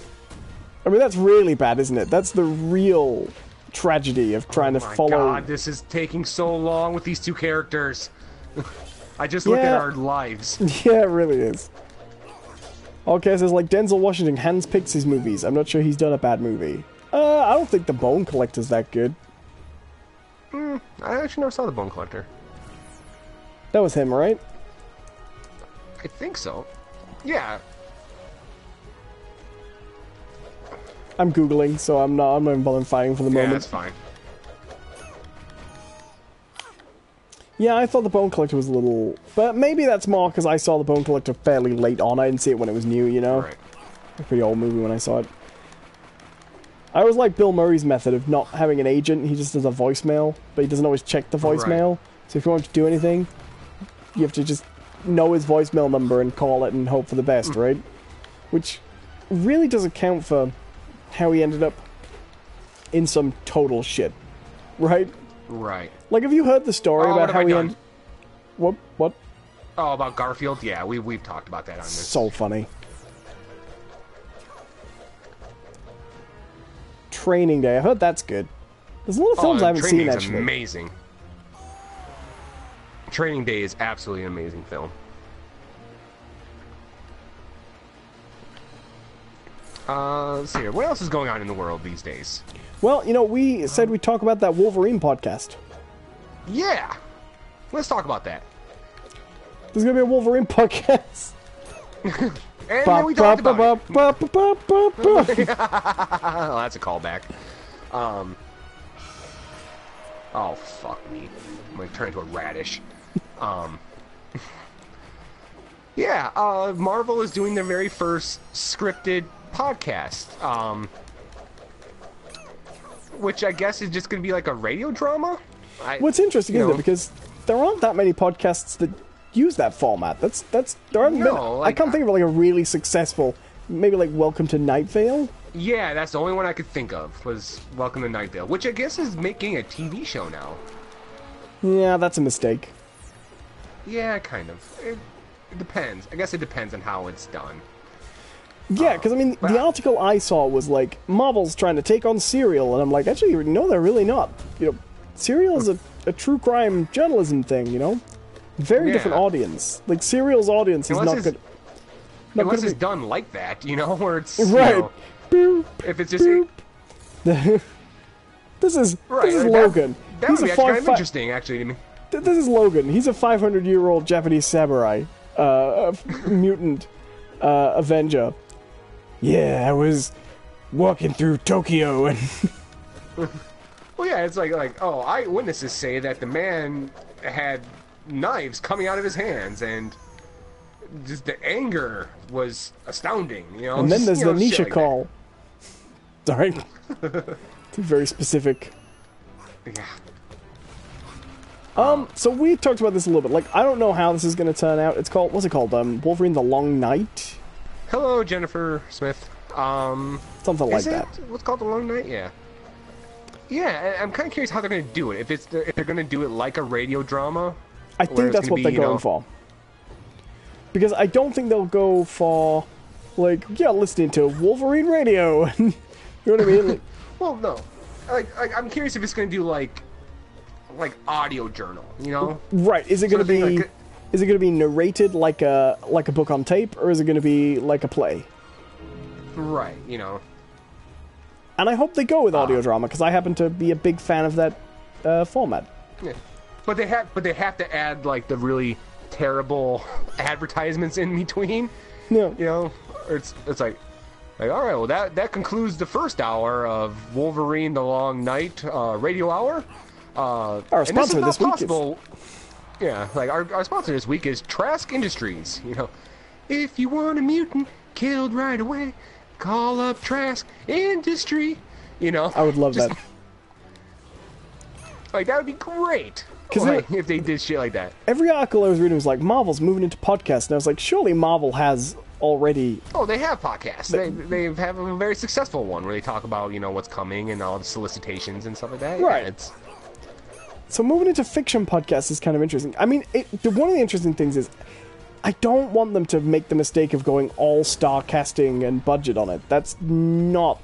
Like, budget is good, but it's going to work better if they get really creative people in that have a vision, rather than going... Well, I was really curious of, like, why would they do this, especially, and then use Wolverine, right? Well, you know... And my thought was, like, this had to be in development well before the whole Disney deal, right? This is really kind of a fuck you to... Because you know what else they could do that would really have... And I bet if the Disney deal hadn't gone through, you know what they'd do? They'd make it MCU canon as well. Could they? Yeah, because it's not a movie. They make video games with the X-Men in that are MCU canon, like the kind of. I think they do. The Lego Superheroes one, but maybe not. But that would be a hell of a fuck you to Fox, wouldn't it? If that merger hadn't gone through, if they were like, now we introduce, and they just did it like the MCU, but they were like big budget audio productions. Can you imagine that? That'd be interesting. Yeah, well, I don't think it'd be good, but it would be... Oh my god! That only stopped because you fell off the ledge. Oh, good. Now I'm a radish. I'm a fucking radish again. God damn the soothsayer. Yeah, oh. It just, to me, there seems like there'd be way better characters, you know, for this. Like, yeah. As much as I don't like the Punisher would be great for this, you know? Right, well, I mean, just do the war journals. The very first message I said to you about this was, this looks really cool, but the fact that it's Wolverine makes me sad. Right. And there are a few reasons it makes me sad. One of the first reasons, and this has nothing to do with how good the character would be, but... Alright, hold on. Can we pause just for a second? You can kill me if you want. Sure. But I'll be right back. No, I'll pause. It's good. Waiting for John, waiting for John. John has interrupted the podcast by walking away while we're trying to stream. This is really weird for a pause mode, by the way. I don't know if you guys can see this, but the game is paused, and yet characters are all moving around a hell of a lot. It's kind of strange. Jennifer Smith says, how are you... Sorry, I'm all squeaky there. Jennifer Smith says, how are you two doing? I'm doing pretty great. I think John's okay, too. We talked about that a little bit earlier. I'm sat here with my cat. She's like, hey, you have to have me sat on you right now. She's very much my friend today. I don't really know what I've done. I think it's because it was snowing earlier, so she's like, yeah, I'm going to hang around with you today, because I got shut outside for a little while earlier. It was cold. How are you, Jennifer? How you doing?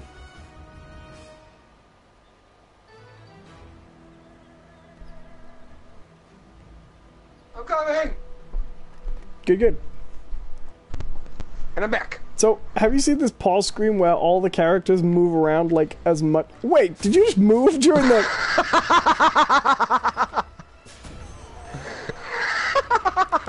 That isn't a pause? It says paused! Could you see that? no! My screen was completely blank. Really? Seriously, Really? hit the pause button. Yeah, it's not a pause at all. Yeah, like, It's just- woo! I had a feeling that was what it was going to be too. The pause doesn't work. How do you make a game with the pause doesn't work? Well, a lot of games are like that, you know. Where Yeah, if you but they play don't online, often. But they don't often say paused at the top and have no pause. right? This game's so bad, man. I'm blaming you for this. This was your suggestion. No, it was not. I gave you 3 options. I can actually bring up the messages right now. I said we had 3 options, and you said, "Oh, if Kung Fu Panda has network play, we're playing Kung Fu Panda." So no, I'm blaming you, Owen Adams, I don't know what you mean. Mr. Well, British Gamer. I'll tell you why. did this to us. I'll tell you why I said that. It's because as soon as you said it, I had a feeling it would be a shit show. Well done. You called it. Do you know what's really terrible? I'm actually starting to like it. Not a lot. That is terrible. Well, because we've been playing with these 3 for Oh yeah. I know. fucking like a half hour. Like every other character map, we've grinded through characters like nothing on earth, right? Like through lives. But all the other maps have had like hazards in, right? So we're coming up with this ridiculously safe map. Look at your face. Ah! No. Yeah. Yeah. What the fuck was that? That was me. You know the L1 like dash that you do mid-air? Yeah. That was me doing that while on the slow-mo effect, so the animation didn't change. Nice. Fucking L. So I just got to fly around old school. Okay, so you found the ET of Kung Fu Panda licensed games. Oh, God. There's other Kung Fu Panda licensed games? Yeah, there used to be one on the Xbox that came with, it mustn't have done well, because after a while they were just bundling it in with Lego Indiana Jones. I can tell you out of those 2 games, which one got the most play. From Fuck you, anyone. baby. Anyone who bought it. Hawk says if this isn't the worst one, I'm not sure I want to see the worst. It's pretty bad. Oh. So, yeah. Like, they could have done the Marvel thing with other characters. Like, oh my god. I'm still a fucking radish. You can't escape the radish. Like, it's a screen clearing radish. Just Yeah, so no one likes radishes that much. So yeah, who would you like to see? Punisher, I think would be good. A Punisher would be good. And I was saying it's mostly a joke, but I still contend that Moon Knight would be kind of good. Well, he's a very monologue-y character, right? Right, and he's also crazy. So you Right. can actually have fun with him being crazy, you know? But yeah, it would all depend on like how much of this is going to be like inner monologue of the characters. Right, because that's the weird thing. You know, Is this just going to be, I was watching, and oh, he thinks he can take me, Snicket. Oh, I won again. And I thought, you know, bub. Because this is the odd thing about choosing Wolverine for a radio drama. He is a very visual character. He's not a very Right. talkative character. No. And so Oh, Jesus Christ. the best way to I hate do it, this so much. the best way to do it is gonna be to not have him solo. What the fuck? fuck? Okay. Yeah, I got better hammer skills than you. I guess. To not have him solo, but to have another character around, right? That's going to be the best way to do this. I mean, I'm kind of excited too, because I think it's going to be good. Mm-hmm.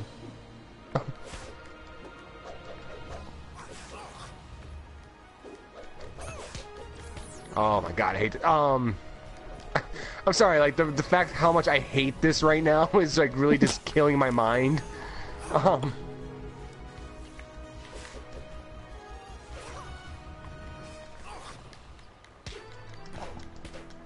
No, no, no, God, no! Hey! Wait, do I actually have to do anything? Oh! Yep. Oh, if I don't get to the radish, it doesn't work? Yes! I didn't even realize that. I have to eat the radish. Jennifer Smith says, who picked this game out? It was a joint decision. Owen did! Hey, I didn't even know the game existed before you... Run away, baby Poe! Oh! Oh, I didn't realize that happened. Yeah, it sure does. Oh my god, this is so bad. Yeah, the sheep's terrible. I had the sheep, earlier,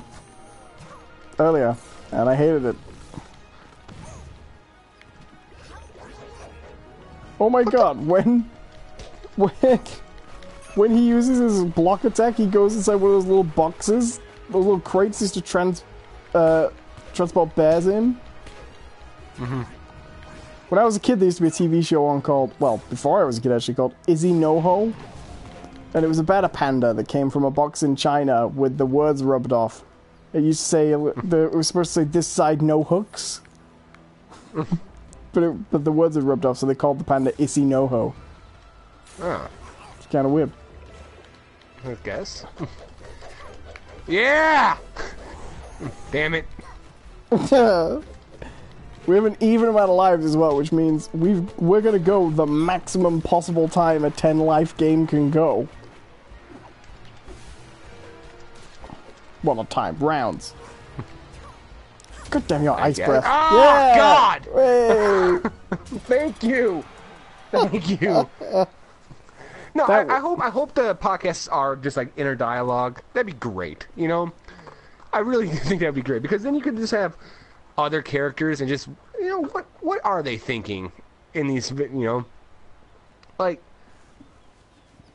you have like the Iron Man one, right? And it'd be like, oh man, I'm rich.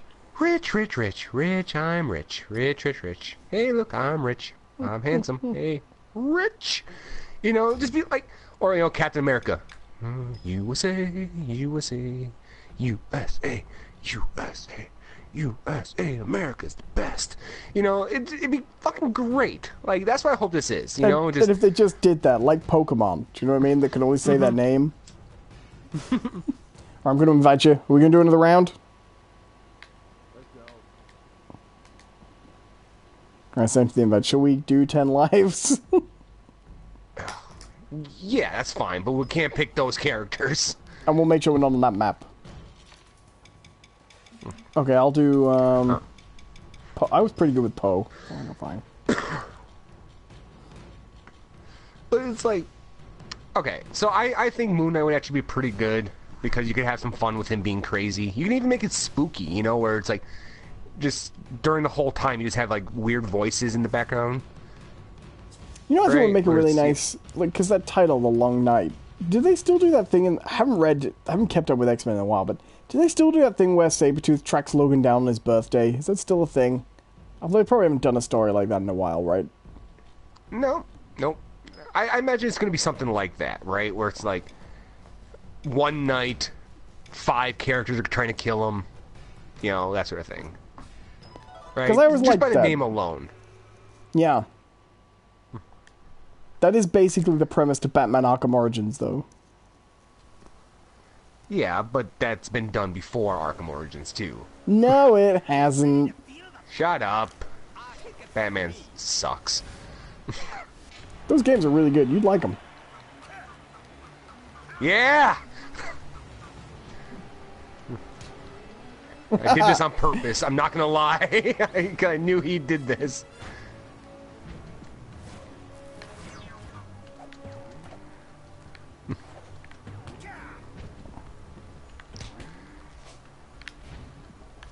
What the fuck? Am I in a pot? Yeah, apparently. You know what? I got a feeling Mr. Ping's a cook. Yeah? Jesus! Mr. Ping, you failed me.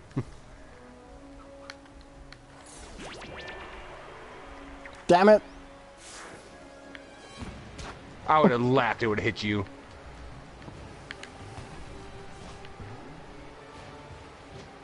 Get out of your pot. No!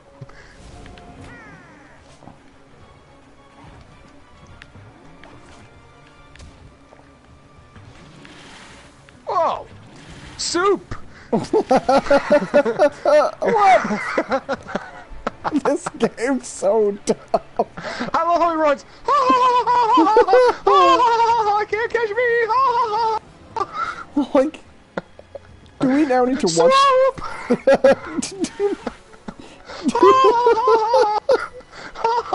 Okay.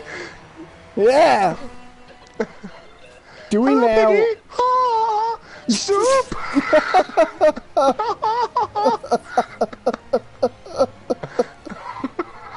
So dumb. Oh, the My rabbit's assistant. the worst. Damn it! Get back here! Ah, soup!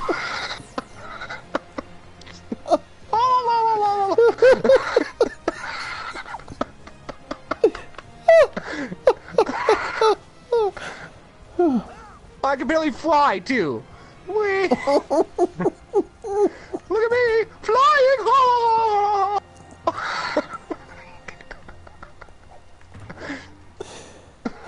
So These distraction tactics, I'm onto you. soup!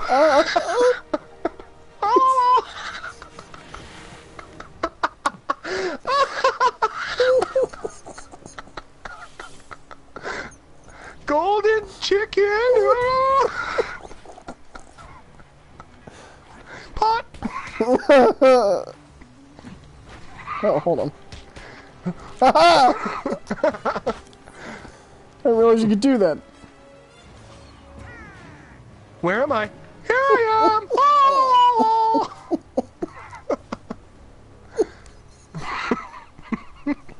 Wouldn't it be great? Come get me! Oh! If you watched Kung Fu Panda, and this was exactly how he spoke. Oh God! I thought I could jump over that. Oh, Brit's back. Yay. Okay, it says, like Solid Snake, he has a pot instead of a cardboard box.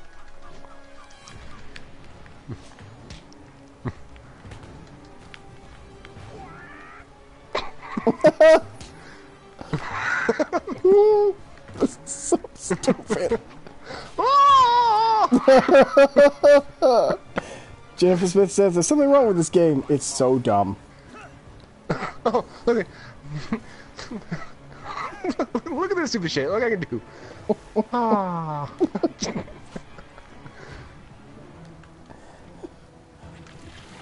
It does kind of sound like that. Oh. It was literally like, I can't even get you.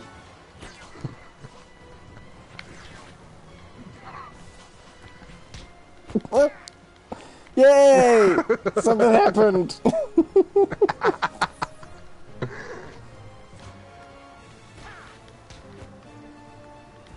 I seriously, I laughed so hard, I think I've got a brain hemorrhage. My eye hurts.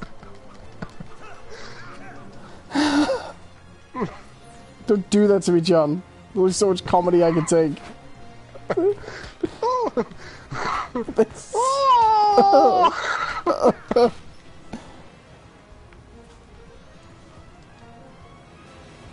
Well, that was effective. Shut up.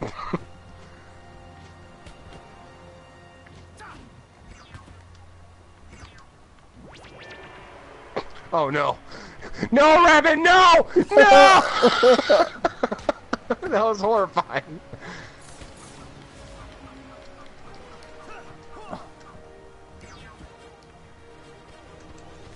What the hell? Radishes, bitch! It's the return! Fucking dumb. No, no!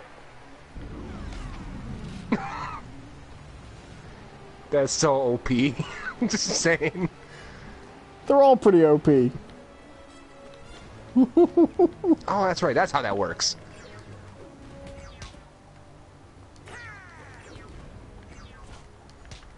You got anything else you want to talk about for the show? There's a lot I want to talk about, but how do you talk when, you know... Soup? Oh, God. Oh, my God. Soup! Soup!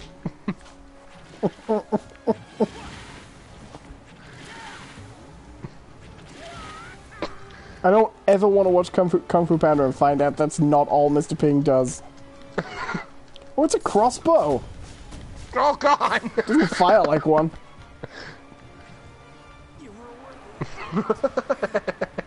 Oh, I murder someone! Oh, Oh, oh, oh, oh, oh, get up, get up!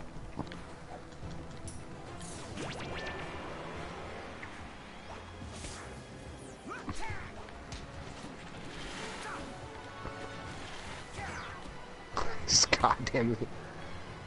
No, did you say who you wanted for the podcast? Or the Marvel thing? Joe, I've been thinking about this, and I have a few thoughts I think would be good. I actually think a Kingpin podcast would be really good. Oh, that could be really good, actually.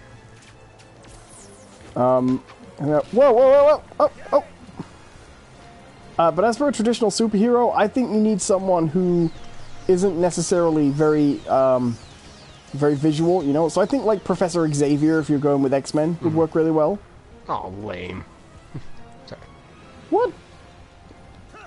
Oh, your power. I thought you were getting at my suggestion. No, your suggestion's fine. But I think, actually, if we were going for, like, a really traditional Marvel superhero, I actually think Incredible Hulk would be effective if it was predominantly Banner. No, get back here, you fucking rabbit! Get back here! No, yeah. No, I think that'd be kind of good. You couldn't have it be, like, all Hulk, because that'd be dumb. That's too visual and too action-based, and... yeah. But... well, because then you could frame it as, like, Banner being like, oh God, what have I done? And then someone telling the story of what he had done as the that would Hulk. work really well. You know, so you can have the radio drama thing, but then still frame it in such a way. Do you ever love an MCU She-Hulk? That would be kind of cool, because, like... Your post-stupid face while you hit it with a ladle.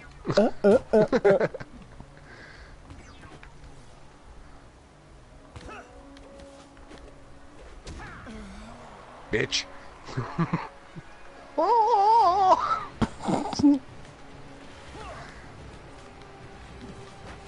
Soup! Soup! God, this fucking game. We've got so many lives left. That attack is super powerful, too. Like... super powerful.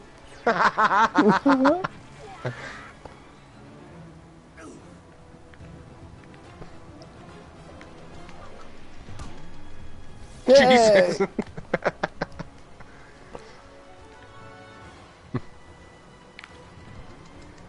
Yeah. Oh no. Oh no.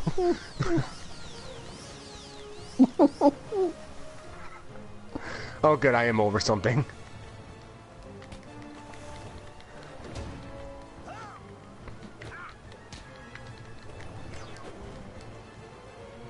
Die!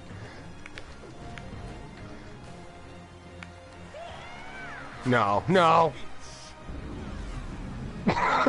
That's just horrifying, really. I don't know how Poe is producing these nuclear explosions. Oh, god damn it. But yeah. Podcast. It's good. Yeah. Now, I'm so tired. the podcast I really want to see is the, I want to see, the David Hasselhoff. I knew that's where you were going. I'd take that as a podcast. Did you see Chris Evans tweeting, But then you would also need, the Dolph Lundgren Punisher, and you need the Bill Bixby Hulk, and the Thor that was in that, and the Daredevil from Trial of the Incredible Hulk. Yeah, I'd take that. I love how you've remembered them all really well too, like. And Spider-Man from the 70s. How could I forget? You fucking say this joke every other podcast. So Spider-Man from the 70s TV show. Ugh. And I want like the Turkish The Turkish Spider-Man. Yeah. That's the Spider-Verse movie I want. Yeah. It's the Japanese one with the robot, the Turkish one with a gun. 1970s TV show Spider-Man. Did you see that recently? There was like this Bollywood Spider-Man. We'll have that one. But it was also Superman. Like Superman and Spider-Man. That's great. I'd take it.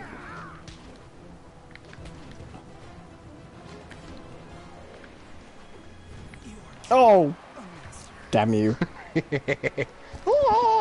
Jennifer Smith says, this is so dumb but so funny, I cannot stop laughing. Aw, well, I'm glad we're entertaining you. Aww. But like, I was thinking the other day how much I would have enjoyed a Michael Keaton Justice League movie with Adam West and Yeah! a Christopher Reeve Soup's Justice on, League, motherfuckers! a Christopher Reeve Justice League movie with Adam West and Linda Carter. Right?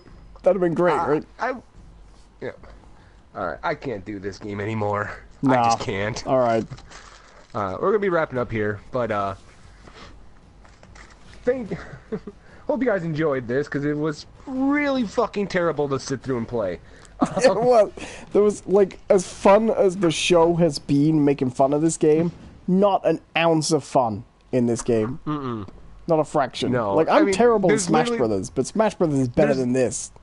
Well, the problem is there's literally 2 buttons that do all the moves. So I spent this whole time mashing triangle and square. Good times! Right, and it's so inconsistent in that you can hit the same button like 30 different times and get a completely different thing happening.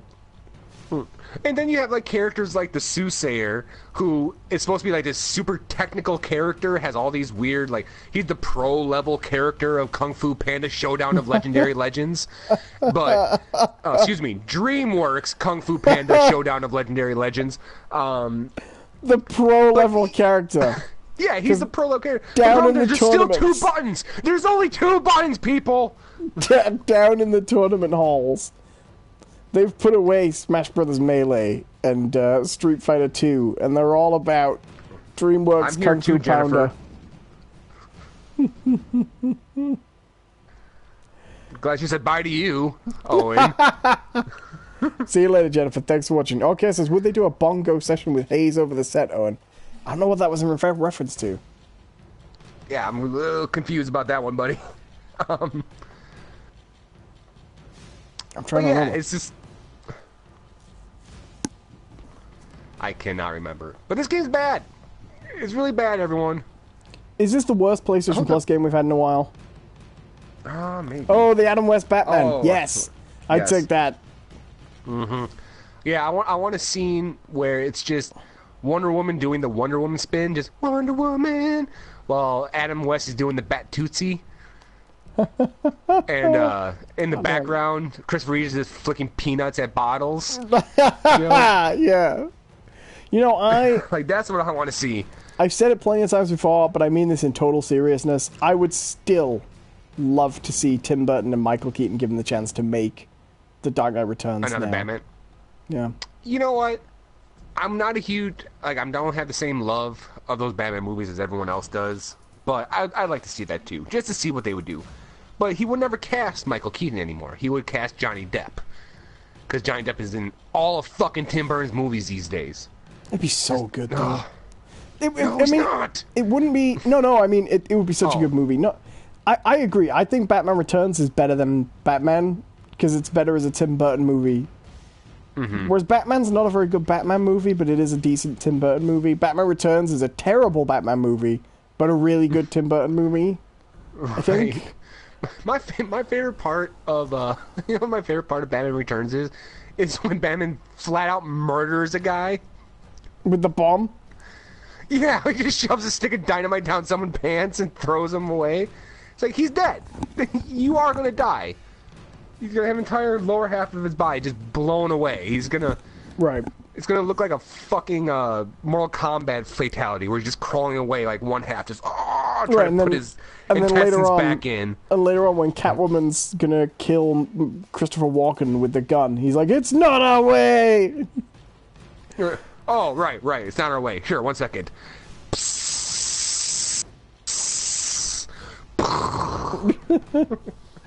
My favorite bit in that movie, and it's such a dumb bit. It's such a total dumb bit, but once you notice it, it's really annoying. You know the bit right at the end of that film when he takes his mask off, and Christopher Walken's like, "Bruce Wayne, what are you doing dressed as Batman?" You know. A minute ago. Yeah. I mean, that's a funny line anyway, but I don't know if it's intentionally funny, but it's funny. But the Tim Burton Batman started the thing of having, like, the big eye holes, but the eye makeup underneath, you know? Mm-hmm. He peels off the helmet and he's got no eye makeup, right? Which presumably means that what you're supposed to think in that continuity is that the makeup around his eyes is part of the mask. Fair enough. But every time I watch it, I'm like, how much better would it have been if he'd had to do the rest of that emotional scene with great big panda eyes?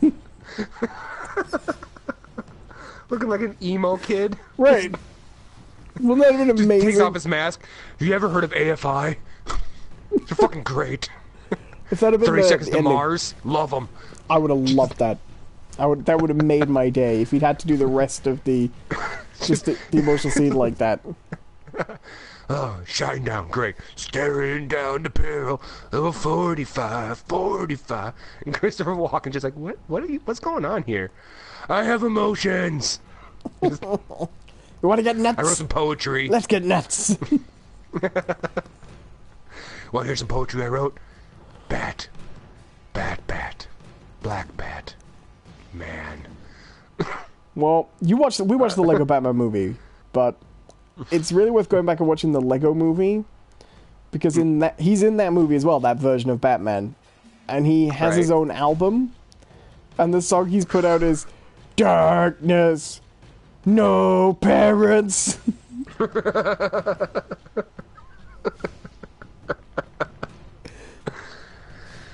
Oh, that's great. All right, let's wrap up here. Let's do it. Thank you for watching, everybody, by the way. I had a fun show tonight. It was good. This game was terrible, and I don't want to do it again. So bad. It actually, like, we've been doing 2 hours and 10 minutes. Like, there was a 40 minutes before this where the game just stopped inviting people. Right. Just went, no, we're not doing that. No. This is our dedication to you, folks. We fought through a bugged-out, glitchy-ass fucking Smash Brothers bullshit clone, DreamWorks Kung Fu Panda Showdown of Legendary Legends for you. We did this for you. Not that you asked us to. We just kind of assumed that's what you wanted. But we did it. So, in return, the least you can do is like and subscribe the video and share this with your friends. Like, help us grow. We've been growing. We have been growing. Share this terrible game with your friends. Listen to us talking about Sure. murderers You know what? and comics about murderers and movies. Esteban Leva says, say hello to El Banano. Sure, no problem. Hi, El Banano. That sounds like a fruit. Okay, says they were about to turn off the servers, but realized two people were actually playing, so they turned them back on. We just cost DreamWorks a bunch of money just because. Oh shit! Like, oh crap! People are playing this. And 9 Fire people are them watching. up. Wow, 9 And people they are fire watching. up like a Wow. machine gun. You know, it needs to spool up first. just the one poor server maintenance guy, just like, 5 days retirement. I won't have to turn this on anymore. Hey, Bill, turn them back on. We got people playing. Oh God! And that's when the server sparks and kills them. Like, oh, it's 5 days retirement.